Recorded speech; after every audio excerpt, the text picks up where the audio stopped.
Finance. Hey, what's up, everyone? Welcome to the Financial Independence Podcast, the podcast where I get inside the brains of some of the best and brightest to find out how they achieved financial independence. Today's episode's a real treat for me because I'm getting to interview somebody that I'm a big fan of, and I actually don't know him personally, but a few weeks ago I got an email from him, and I just assumed it was a normal newsletter email because I'm subscribed to his email list, but instead it was a personal email to me asking if I wanted a copy of his new book.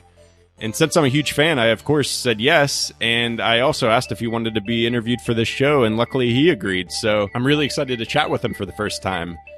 My guest is James Clear, and if you're one of the other 400,000 plus subscribers on his email list, you know that he's one of the best writers when it comes to motivation and habits and personal productivity and health and well-being and lots of different topics that are actually all the topics that I'm really needing to read about these days, because now that I've left my job, I don't have any sort of external motivation to do things, but there are lots of goals and long-term projects that I want to make progress on, and his writing has been really instrumental in helping me make progress on those and do it in a way that's not difficult and is actually enjoyable. So I can't wait to talk to him about a lot of things, and also can't wait to dive into his new book, Atomic Habits. So without further delay, James, thank you so much for being here. I really appreciate it.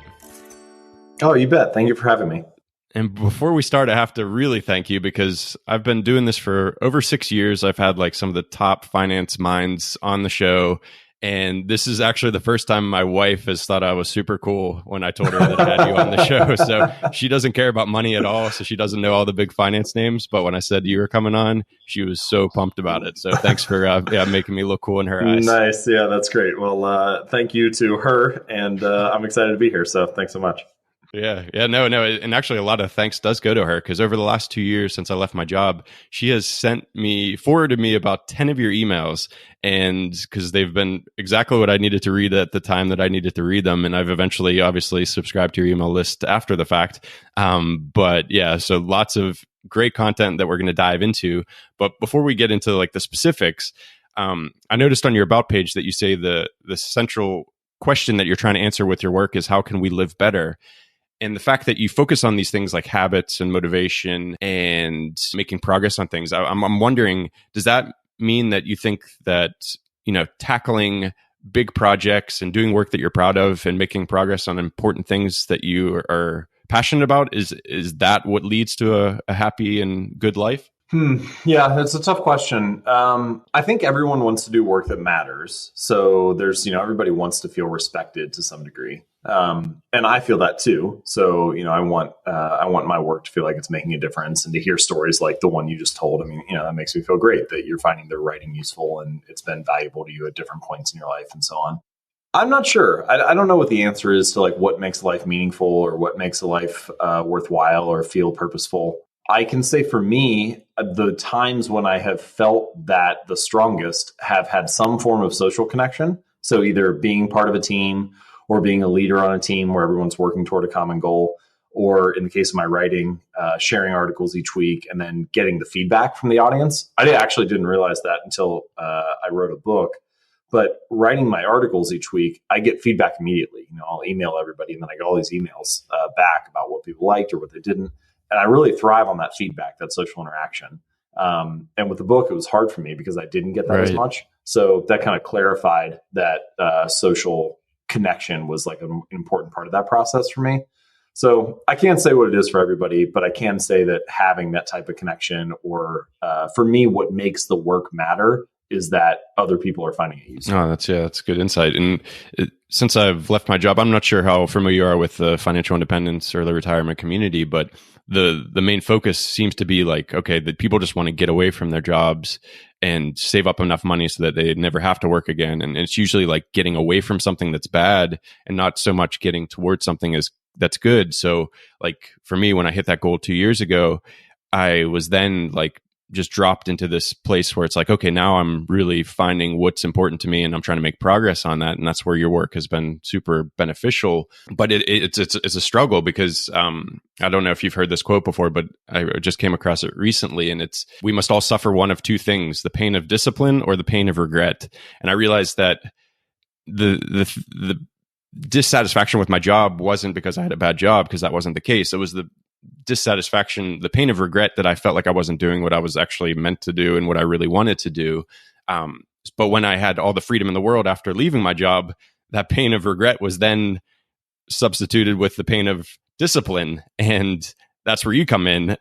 And that's just equally as difficult. And you just wrote this fabulous book about habits. So my question to you is, do you think habits is the answer to the pain of discipline? Is that something that could drastically reduce that pain of discipline? Well, it's certainly one thing that can help a lot. So to reference your previous point, yeah, I'm very familiar with FIRE and the whole community. I'm kind of obsessed with it, really. I love the methodology and the thinking behind it. I'll read the FIRE threads on Reddit and all that type of stuff. And I know Pete, Mr. Money Mustache, and we've talked a couple times. And anyway, so I appreciate a lot behind the philosophy and the thinking. With reference to discipline and habits, habits are, I guess I should step back for a second and just talk about habits from a high level. So as you go through life, you face problems, and many of those problems are small. Some of them are large, but like, for example, your shoe could be untied, and needing to tie your shoes is a problem. It's a small problem, but it's something that you need to figure out. And so you tie your shoes, and as you do it 100 or 200 or 300 times, pretty soon you learn how to do it on autopilot, and you can have a conversation while you're tying your shoes or think about something else. And this is sort of the purpose of habits and why your brain forms habits, is that it allows you to solve problems that you face on a recurring or repeated basis in an automatic fashion so that you can free up your mind to focus on other things. You can direct your attention toward other areas. In the case of discipline, habits make it easier to get into the work. And I think that is actually the key step to focus on. They don't necessarily make hard tasks easy or painless, but they can make it more painless to get, or less painful to get into the work. And so sometimes I like to think about habits like an entrance ramp to a highway. You know, like you kind of slide onto this entrance ramp. You don't have to be moving that fast. It's not that difficult. You don't really think about it. And before you know it, you're speeding 60 miles an hour down the other direction.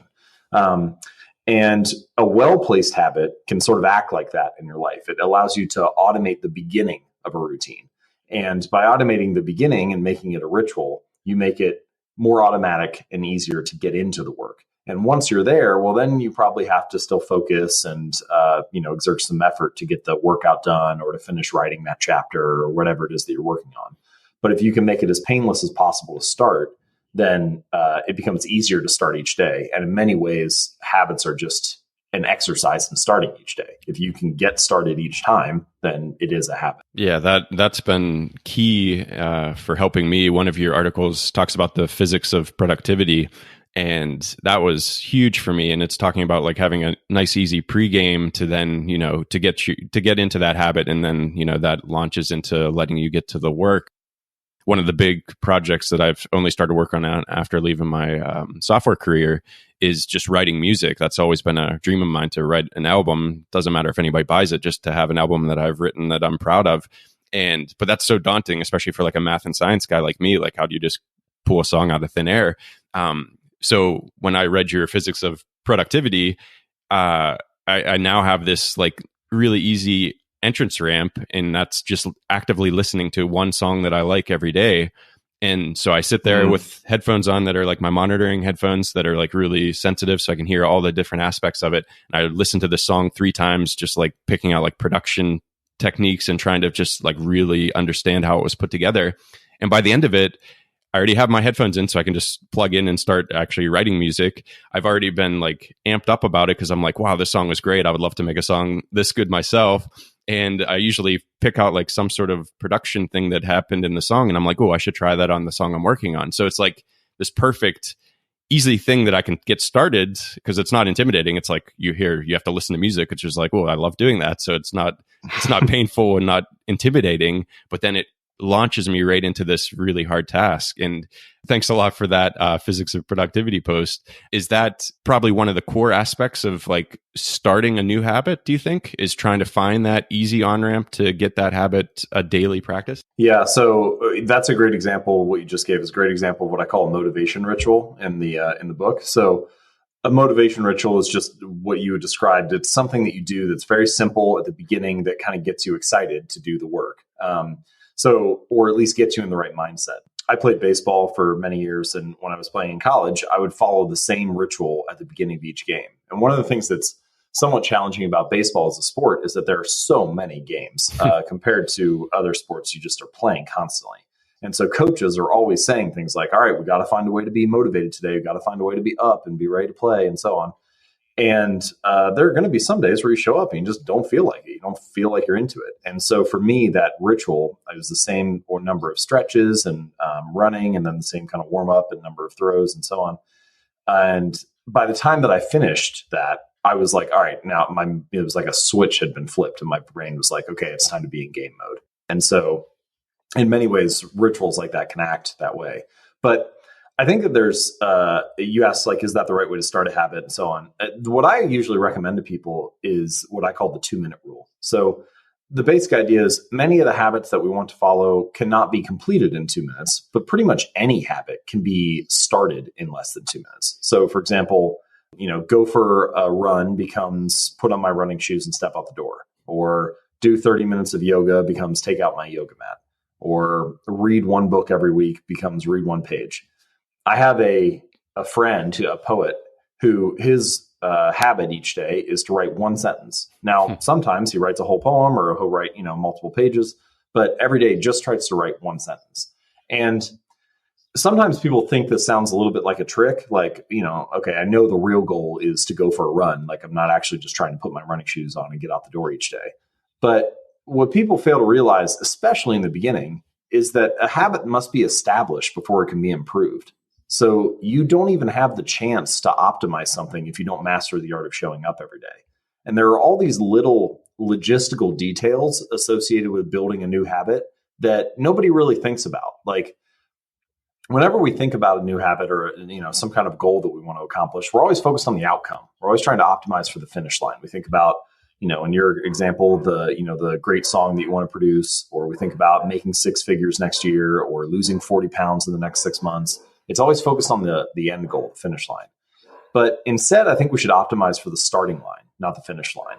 And by doing that, by scaling it down to the first 2 minutes and making it as easy as possible, you start to figure out a lot of these logistical details that you don't think about beforehand. Like if you're, say, for example, I had a reader who he ended up losing over 100 pounds.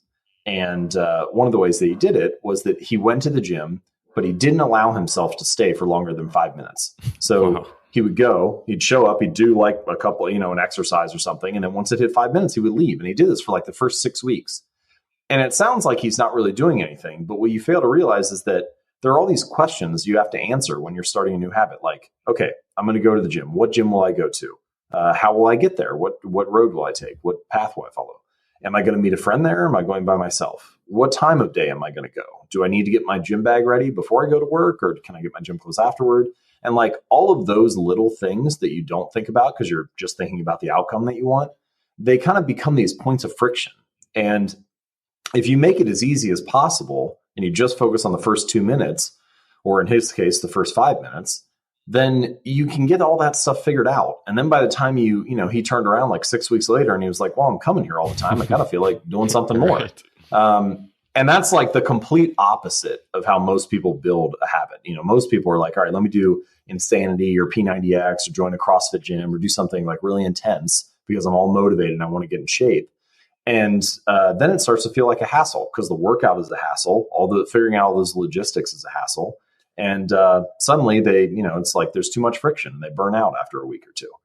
And so my recommendation is to scale it down to the first 2 minutes, get the habit established and master the art of showing up. And then you have the chance to optimize and improve from there. But if you don't show up each day, then you don't have the option to get better anyway. Yeah, no, that's great advice, and that's definitely something I found as well. When I was trying to do an hour a day at least, there'd be days where I knew I wouldn't hit that hour, so I would just not do anything, or I just wouldn't feel up to doing an hour, so I wouldn't do anything. But when I lowered that to 15 minutes, then I would always show up for the 15 minutes, and that would always usually go past an hour, which was great. So yeah, that's fantastic advice. I'm wondering, when you're doing all the research for the book, if you came across any like core Keystone habits that then led to like big life changes in other ways. Like just from my personal experience, I started going to the gym 2 years ago and just lifting 3 or 4 days a week. And that's the thing that eventually got me to floss, which is something I was always trying to do for the previous like 10 or 15 years, which is crazy. And the reason is like I would go to the gym and then I would obviously want to eat healthier. And so that led to a better eating habit, which often entailed like lots of seeds and nuts. And then that would lead to me wanting to floss because I had seeds in my teeth all the time.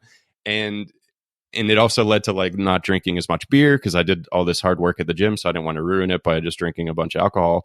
So it was like one core habit then led to these 3 other habits of healthy eating, less drinking, and flossing that I would never even anticipated. And I was wondering if you came across any other sort of habits like that led to other great changes. Isn't that interesting how you eat better when you work out? You could like be like, oh no, now I actually did something. I could have a donut, but instead you like don't want to waste it. Exactly. So I have a similar Keystone habit. Mine is also working out. So I usually train 4 or 5 days a week. And if I get those 4 days in, then a lot of other things happen. Similar to what you mentioned, I'll sleep better at night because I'm tired from working out, which means I wake up in the morning and I have more energy and I'm better focused. I eat better because I don't want to, waste the effort that I put in at the gym. I get this like post-workout high for an hour or so where I'm like really focused and have some clear thoughts and can write well. And at no point was I trying to build better sleep habits or focus habits or energy habits or, whatever. It was all just kind of this natural ripple effect that came from getting into the gym. And there are some common ones to answer your question. So, exercise is a popular one, especially among creatives. You'll hear going for a daily walk is a big one. There are a lot of people. There's a book called Daily Rituals by Mason Curie. And it talks about kind of the daily rituals and habits of a lot of these famous writers and scientists and musicians and so on. And it's an interesting read. Like you end up finishing it and feeling like 80% of them were on amphetamines or alcoholics or some kind of crazy addiction. But the ones who are clean, going for a daily walk is often a huge part of their process. So that's one. Budgeting, interestingly, is one. When people like pay off their debt or get their finances in order, they will, sometimes like start working out or they'll start eating healthier or so on. It kind of like ripples into another area. For performers, visualization is often a big one. So you'll hear comedians, for example, say that they like do the same kind of visualization routine each time before they step on stage, or basketball players, the same kind of thing. They'll visualize before the game. And then the last one that I've come across that's fairly common is meditation. So, you'll hear CEOs say that like if they can get their 10 minutes of meditation in each day, then the rest of the day feels like it kind of goes better, or they're more well equipped to handle what happens throughout the day. And for people who are listening to this, what I would suggest is you don't have to do all of those, of course. You're just trying to figure out like, what is the Keystone habit for me? And I think you can simply just sit down and think about it for 5 minutes. Like, what do I do on days when things go well for me? When my life feels like it falls in line, like what usually happens on those days? Or if I was going to plan out my ideal day, what would be included? And you'll usually come up with maybe 2 or 3 of those things that I just mentioned, or something similar that feels like, okay, maybe this could be a Keystone habit. And then I would say, forget about everything else. Just focus on that for the next month. And really, you could combine the strategy we just talked about. How can you make the first 2 minutes of meditation as easy as possible? Or how can you make the first 2 minutes of the workout as easy as possible? And what you find is that this is kind of an ironic thing about making change and how habits sort of compound and make a difference in our lives. There doesn't necessarily need to be that much to do. Like you could just focus on what you think this Keystone habit could be and the first 2 minutes of it, making it as easy as possible to start. And if you just did that for a month, you might find that there are all sorts of positive benefits that are happening a month or 2 or 5 months later. And I would encourage people to start there. That's kind of like a nice, easy, but high value way to get started. And that's one of the things that I tried to focus on the book. Like, what are these tiny changes that can lead to remarkable results in the long run? Absolutely. And yeah, you sent me the first 3 chapters because the book's not out yet and I haven't got the full copy yet. And I can see why you sent me the first 3, because it's just like, it sucked me in so much and I can't wait for the rest of the book. And although I could talk to you about habits all day, I think the book's going to cover it beautifully. And it's called Atomic Habits. And that's just, as you said, they're small tiny habits that just have big changes can make your life completely different just with a tiny little habit. So I definitely recommend anyone go out and get it, and I'll put a link in the show notes. But since the book covers it so well, I'm going to move on to another topic that I'm really interested in that you cover so well, and that's deliberate practice. So I don't know if you wouldn't mind just maybe just giving a quick run through of what deliberate practice is, and then how that is different from habits, because habits are sort of the enemy of deliberate practice, which is what you've said in some of your posts, and maybe explain why. Sure. So you haven't seen this section yet, but the last chapter of the book is called "The Downside of Good Habits," and it references this issue, this like dichotomy between habits and deliberate practice. And deliberate practice, just to give us all a working definition here, I think most of us are familiar with putting some kind of practice in, but then, it becomes mindless. You're a kid and you're practicing piano all the time, and you're just kind of like, mailing it in and putting the work in as your parents told you to be there. Or, you're shooting a basketball outside, but you're just kind of like throwing it up. You're not really thinking about it carefully.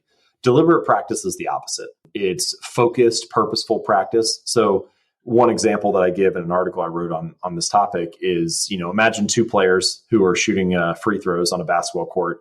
The first is just like shooting and, takes some breaks, talks to friends, whatever. The other one shoots, and after every 10 shots has recorded how many they made, how many they missed, and the ones that missed, where they missed. Was it too long? Was it too short? To the right, to the left, and so on.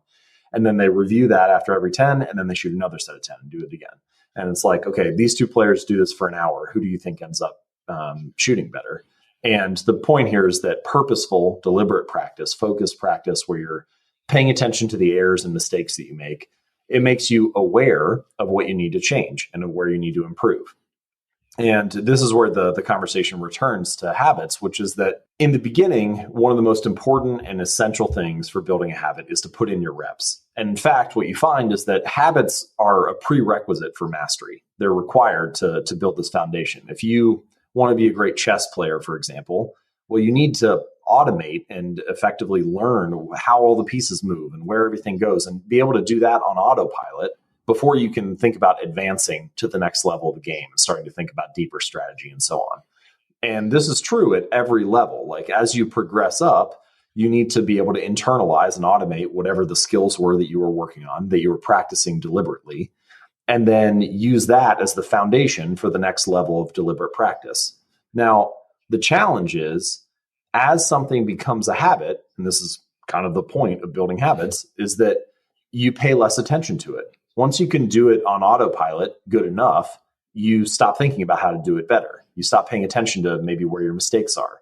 And in fact, there's a body of research that shows this, that as people habituate and internalize different tasks, there is often actually a slight decline in performance. Mm-hmm. So for example, they'll often find that surgeons have actually the best outcomes like pretty early on in their career, maybe a few years out from residency. And then after they've been doing it for years, there's maybe a slight dip. Doesn't mean they're bad at it, but they aren't as at their peak anymore.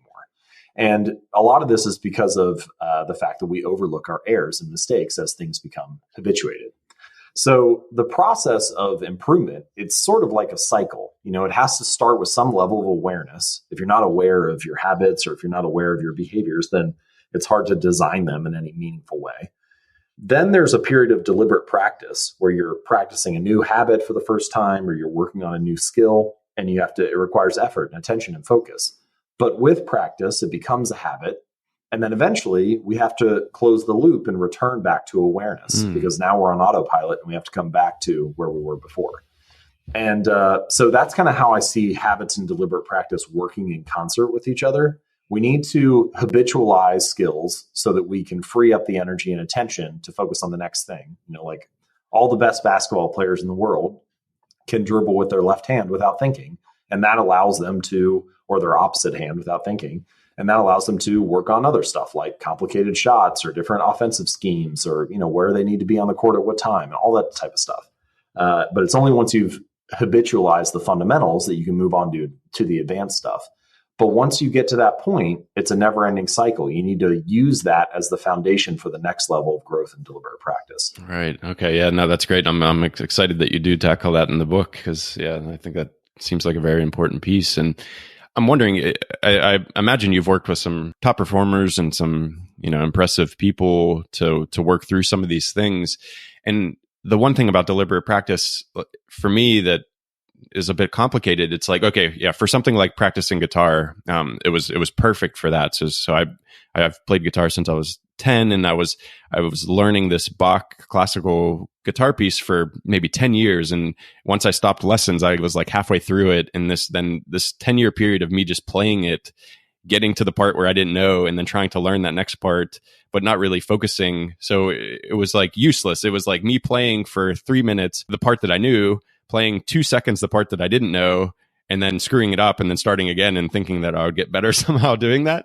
And I honestly did that for like 10 years. And then once I learned about deliberate practice, I was like, okay, this is ridiculous. I need to actually focus on the part that I can't play, not keep playing the part that sounds great and makes me feel good about myself.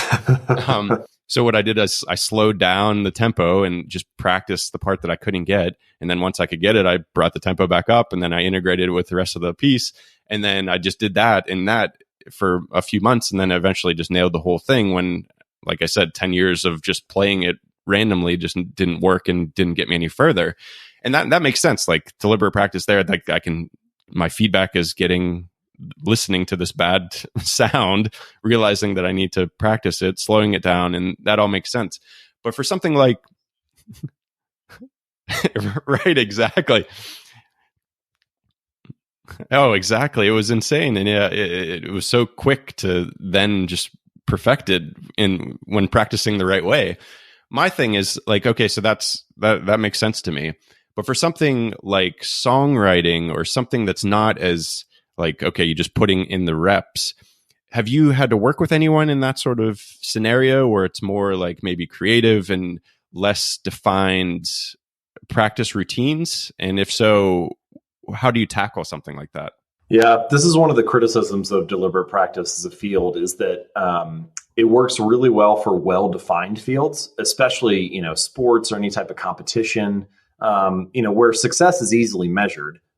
For example, did you play the correct note or not? Or did you make the ideal chess move or not? Or did you end up with most points at the end of the game? Then it's very easy to measure whether you're moving in the right direction. And I have a chapter in the book where I discuss measurement a little bit. And one of the challenges of measuring, one of the benefits of measuring is that, there are three things really. So the first is that measurement makes a habit more obvious. It makes a behavior more obvious. So by measuring something, you become aware of it. Secondly, there's sort of, when you're making progress, there's an additive effect to measurement. So like, for example, by tracking each time you do a behavior or each time you perform a habit, like if you put an X on the calendar every day that you practice guitar, then you start to see those build up and you get motivated to stick with it. And then the third thing, and this is kind of essential to the conversation we're having now, is that measurement makes a habit satisfying. It adds sort of an immediate bit of gratification to doing the work. So if you're able to check an X off on the calendar, then you feel like, oh, this is good. I got my work in for today. So even though you might not be able to play the piece in full yet, which is what the real thing you're working toward, it doesn't feel like you totally have to delay gratification because you still get the immediate gratification of measuring it and marking an X off and so on. Now, the challenge is that, and this is something that's called Goodhart's law, which is that a measure ceases to be a good measure when it becomes the target. In other words, a measure is only useful when it informs you, or when it is like a bit of data that kind of nudges you toward the ultimate thing. But when it all becomes about the measurement, when the only thing that matters is hitting the quarterly numbers in the business or hitting a particular number on the scale, then you start to sacrifice, like you don't even care about health anymore. You just care about hitting the number on the scale. And so you're over focused on measurement. And I would say that can actually be a downside to deliberate practice, is that sometimes if you're so focused on measurement, it can pull you off course. So the question that you asked about some of these fields that don't necessarily lend themselves to measurement, are more creative, a little bit less quantitative, or harder to measure. It doesn't necessarily mean that you can't perform deliberate practice, or even really that it's a disadvantage. It might not be as quantifiable, but what I would say is that what you're looking for, and one of the purposes the measurement should provide, is that it provides an emotional signal that you're moving in the right direction. So it provides a signal of progress. And that's really all that you're looking for. So in a creative field, you can have that, but maybe it just has to come in a different way. So as an example, let's take the scale and the weight example I just gave. If you're obsessed with the number on the scale, then that measure is no longer really that productive or beneficial to practicing good health, whether that's a diet you're trying to follow or a workout you're trying to do. And so it might be more useful to shift to a different form of measurement, so to speak, that gives you feelings of progress or makes you feel satisfied. So this is where stuff like they're called non-scale victories come into play. So maybe you stop looking at the scale, or maybe the number on the scale hasn't moved, but you feel like your energy is better, or you can fit into a pair of jeans that you couldn't fit into before, or your skin looks better in the mirror, or your libido is up. Like all of these are measurements in a certain sense that you're making progress. And when you're dealing with a creative field or something that is not as quantifiable, you have to start looking for things like that. So you may not be able to track it, but how can I find a positive emotional signal that I'm making progress and moving in the right direction? And that, of course, depends on what kind of field you're working on and what the particular problem is. But the core point here is that behaviors need to be satisfying for you to have a reason to repeat them. You need to have and it's particularly important that they're immediately satisfying, that you kind of feel successful right at the ending of the behavior. Because if you do, then it's like a signal to your brain, oh, hey, this felt good. You should do this again. You should practice again. If all you feel is negative emotion or some kind of pain or punishment or sacrifice, then you don't have much reason to repeat the behavior.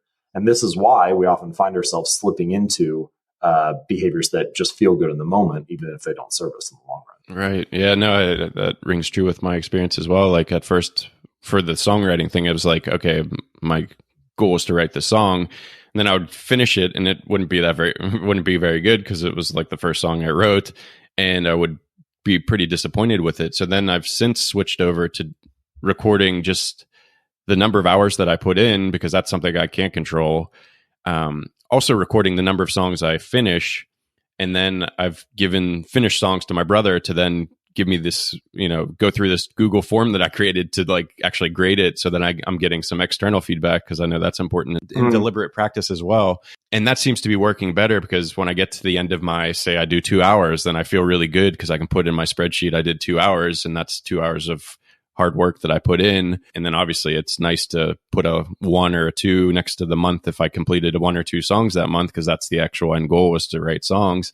And then obviously getting that external feedback is always great, especially from someone who I don't care if he knows it sounds like crap. So yeah, I think people who appear to be good at delaying gratification, which is something that like a lot of this comes back to, or a lot of the research talks about, like you need to be willing to stay focused and stay aware of your mistakes and continue to improve and delay the ultimate gratification of writing a song or being good at whatever the craft is.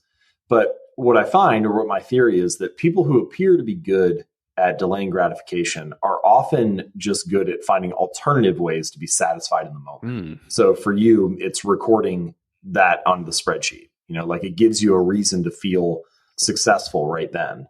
And that's particularly important for building a habit, or for, having some reason to revisit it. And there are all sorts of examples of products that have done this. So for example, chewing gum had been around for decades, hundreds of years, before it became really popular. And that's because for a long time, it was just chewy, but it wasn't tasty. It was like this kind of bland resin. And then in the late 1800s, Wrigley created juicy fruit and spearmint, and they added flavors to the gum. So it was like immediately satisfying to chew it.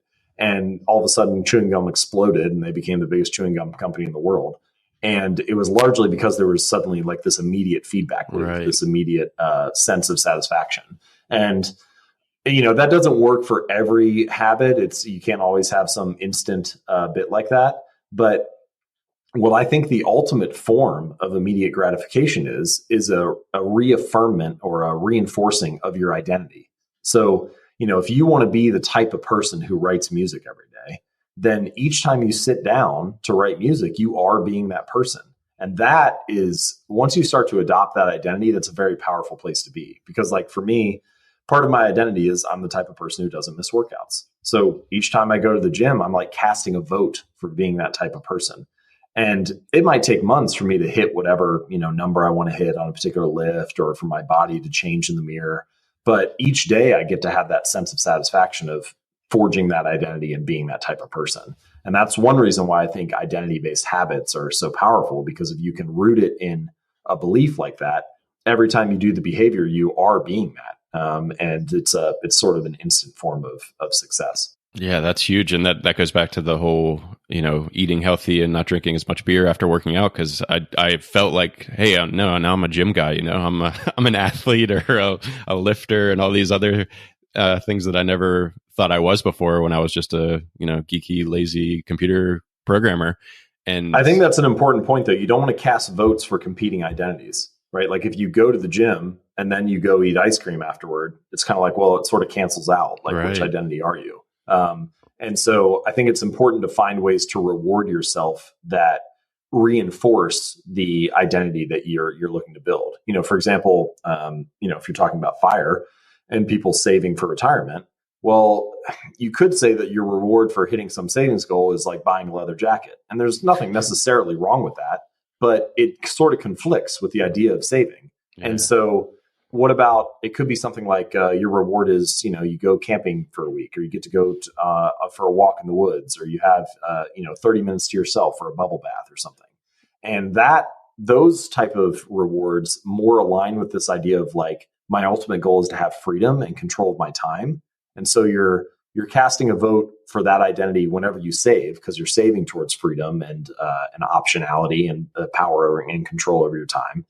And when you reward yourself with that, like, okay, now I get 30 minutes just to relax, then you kind of like are reinforcing that identity again. And I think that it's important to find ways to reward yourself that still reinforce the desired identity. Yeah, absolutely. I'm going to switch gears a little bit, because this is something that you have directly changed in my life. So I really want to talk to you about it. And that's intermittent fasting. My wife sent me an article from your email list about intermittent fasting. And it already aligned closely with my eating habits to begin with. So it was a fairly easy change to switch over, but it's been great. And I just want to maybe get you to quickly describe it, and then maybe talk about your personal intermittent fasting schedule and what you find is the most optimal for you. Sure. So I've been doing intermittent fasting for, it's been a while now. I probably would even get this wrong. It's been at least 5 years, probably more like 6 or 7.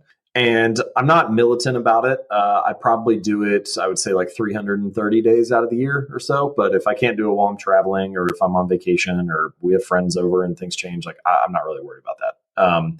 And this is sort of a theme of my approach to intermittent fasting, and really a lot of my philosophy for approaching other problems of behavior change or improvement, which is that we need to stretch the time scales out a little bit. Like, you don't need to worry so much about what you're eating on a 24-hour basis, or even on a smaller scale, like, are you having a meal every hour or something? So to get everybody up to speed, intermittent fasting is not a diet. If you want to change your diet and eat paleo or keto or vegan or whatever, like, that's a different conversation, the type of food that you're eating. But it's simply a schedule for when you eat. So the most popular style is an 8-16 split. So you would eat all of your meals during 8 hours. So usually for me, it's like somewhere around like noon to 8 p.m.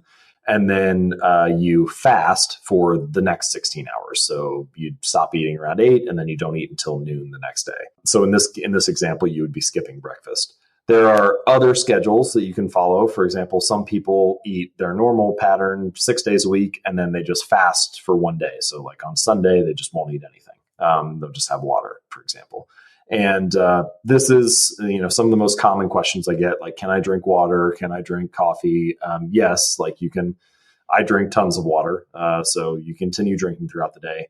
Coffee, the general rule of thumb is if you have less than 50 calories while you're fasted, then you're not going to break the fasted state. Now, you can't just keep having 50 calorie things, because right. Then that eventually adds up and crosses that threshold. But if you want to have a cup of coffee with like a splash of milk in the morning or something, that's probably fine. So the reason intermittent fasting got popular is it was largely popularized by Martin Burkhan, who runs a site called Lean Gains. And he was this big ripped bodybuilder.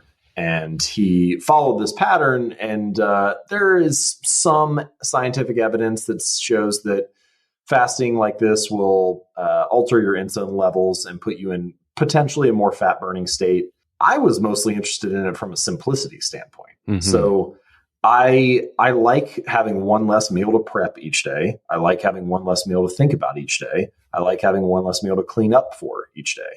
I also like, I work out of the home office. And so I love the fact that I wake up, get ready, have a glass of water, walk 10 seconds to my office, and I can be writing or into whatever work I need to be doing like really quickly. It removes another point of friction at the beginning of my day. So I like that I can get into my day right away. And I like the fact that it simplifies my life a little bit. The other thing is, and this comes back to the time scale piece I mentioned earlier, I was interested, like, is this going to affect my training? Will it affect my workouts or my energy levels throughout the day or whatnot? And I think I don't know if it's from advertising or if it's just a societal conversation now, but I think that we've become a little too hyper-focused on making sure we eat all the time. And if you get, let's say you eat 2,500 calories in a day. Well, if you have 2,500 calories between, say, noon and 8 p.m., like we're talking about here, or you have 2,500 calories between, say, 8 a.m. and 8 p.m., and you eat breakfast at 8, well, like at the end of each day, does it really make that big of a difference? I kind of feel like your body's going to figure out what to do with the food. It's not, I just don't know that it's going to be that meaningful. And to kind of further the point, most of us have had, you go out for drinks on Friday night and you sleep in on Saturday or something, and then you don't eat brunch until 11:30 or 1 even. So you've kind of unintentionally intermittent fasted that day, and you didn't think twice about it. You didn't even it wasn't even a big deal at all. You were fine. So it's many people, it happens to randomly every now and then anyway. So to do it in a little bit more consistent fashion, I don't think it makes as meaningful of a difference as many people are worried about. And this is one of the weird things about intermittent fasting, which is that for many new behaviors and habits, they're very easy to do mentally, like, oh yeah, of course I should go to the gym and work out for 2 hours to get fit and do all this stuff. But then they're really hard to practice physically. So you go there and it's like, oh man, after doing CrossFit for 2 weeks, I'm out of this. Yeah. But intermittent fasting is the opposite. It's incredibly easy to do physically. You do nothing. You just don't eat a meal. The hard part is mentally. People are like, wait, skip breakfast? I can't do that. That sounds crazy. And as soon as you can get over that mental hurdle, it's incredibly easy to practice. All you do is just grab a glass of water and get to work. And it gets easier and easier. I found your body just adapts so quickly, I think, to the new schedule. And I feel less hungry even in just odd times than I would in the normal schedule. It's been I don't even think about it now. Yeah, it's automatic. Now, okay, so some people are going to wonder about the fat loss benefits and does it actually burn more fat and all that type of stuff.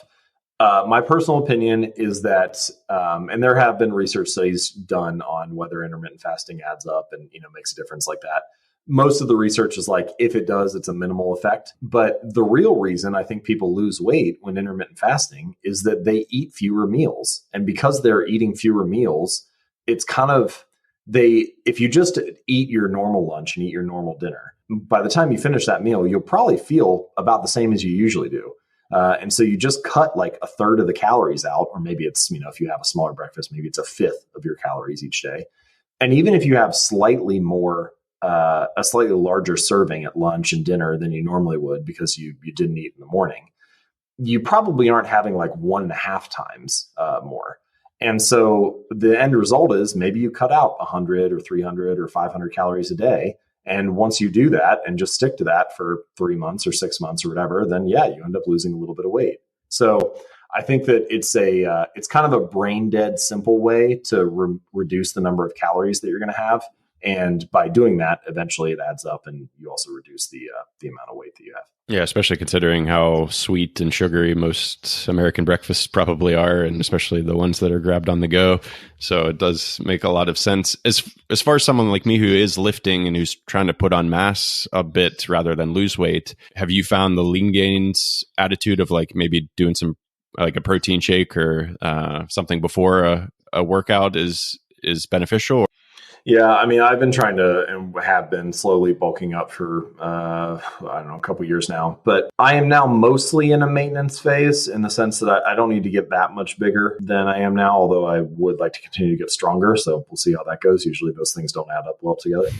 Okay, so I train in the evening, usually around like 5 p.m. or so, which means I'm in the middle of my eating window. Sure. So I don't have to train fasted. Now, if you train in the morning, which I have done, and I have trained fasted before, if you're going to lift for an hour or so, I don't think it makes that big of a difference. If you want to have a protein shake, that's probably fine. I would look for something that is on the lower calorie end. Mm-hmm. Sometimes if people are getting really obsessed with it, they want to have BCAAs instead of an actual protein shake, because then they don't have to worry about the calories. But if you're going to do something longer than an hour and a half, if you're going to do like a 3-hour bike ride or some kind of endurance training for a triathlon or something, I don't know that my recommendation would be to train fasted if that's the case. Sure. I think that it's probably better to have something before a long training session like that. But as with all of this stuff, your mileage may vary. And I think the best thing to do is just to try it out and test it a few times and see how it goes. That's what I did. And I ended up settling on, I get my best lifts in when I'm lifting in the early evening rather than in the morning. Okay. Do you do any sort of longer fasts, like 24-hour, 48-hour fast, or? I have. Sometimes I find that to be a very effective strategy. I think the longest I've done is 36 hours or something like that, maybe 40. But sometimes I find it to be an effective strategy when I'm traveling, because a lot of times airport food is terrible. And so if you just treat it as, all right, I'm just going to fast for today, then you just, grab some waters and go to your destination, and then you wake up the next morning and have breakfast. So that's, that sometimes I find that to be useful. Cool. Well, we're getting to the end of the hour. I want to be respectful of your time. I'm sure you're a busy man these days. So I usually ask all my guests, what's one piece of advice they'd give to somebody on the path to financial independence? And I'm going to ask you, and you're welcome to take it a non-financial direction or keep it financial. It's totally up to you. Well, I write not just about habits, but also about decision-making and mental models. And one of my favorite mental models, or just you could think of this as like a lens for looking at the world, is inversion. So the way that inversion works is you take what you want to achieve and you imagine the opposite. So for example, the ancient Stoics and Greek philosophers, they used to perform what they would call a premeditation of evils. So they would meditate or think about the opposite of what they wanted. So for example, what if I became homeless? Or what if I lost the ability to walk? Or what if my spouse left me? And the point is not to make yourself depressed about these things, but to think through what the scenario would be like, to try to fortify your mental outlook so that you could be able to handle when life, throws something your way. And then also, and most importantly, to be able to prepare for that. So what can I do to prevent that from happening? And I find that to be an incredibly effective approach for dealing with daily life and, of course, with finances as well. So the question you can ask yourself is, all right, if I want to retire early, what would I do to make sure that I could never retire? Well, maybe I would buy a house that would be like way beyond my ability to pay, or I would purchase more cars than I need, or I would spend money on frivolous things and not save automatically each month. And the point is, as you go through this exercise and get more deep with the details, you start to identify essentially what are the stupid things that you should make sure you don't do. And this is something that Charlie Munger, who's Warren Buffett's longtime business partner, he says that much of the success that they have had in business has not been because they have been incredibly intelligent, but because they've avoided making stupid mistakes and dumb decisions. And this sounds simple, but it's actually harder than you'd think in practice. And one of the reasons is because of lifestyle creep. People get a promotion and then they're like, well, maybe we could get a bigger house. Like we could afford the mortgage payment. And you start talking yourself into all sorts of things that may not be ideal for your particular situation or for your long-term goals. And so I think it's important to practice inversion on a consistent basis, just to try to see like, what is the other side? What would be the dumb decision that we don't want to make a mistake on? And how can we prepare and prevent that currently? That's a very cool answer. And yeah, I remember, I think, reading an article maybe on your site that talks about that. So I will try to find that, and I will put a link to that and all the other articles that I've mentioned in the show notes, and also a link to the book, which is Atomic Habits, which I'm super excited to finish. So James, I really can't thank you enough. This has been a treat. I can't wait for my wife to hear it. She'll think I'm the man for being able to talk to you and ask all these questions that she's been forwarded in these articles for years. So really appreciate it. I wish you the best of luck with the book, and anything I can do to help, I'm happy to. So thank you so much for being here. Oh, thank you so much. Yeah, I really appreciate it. And as one final thing, if folks are interested in checking the book out, atomichabits.com is the best place to go. So perfect. You can find the book there. Excellent. That's great, James. Thanks so much. And I will hopefully speak to you soon. Finance.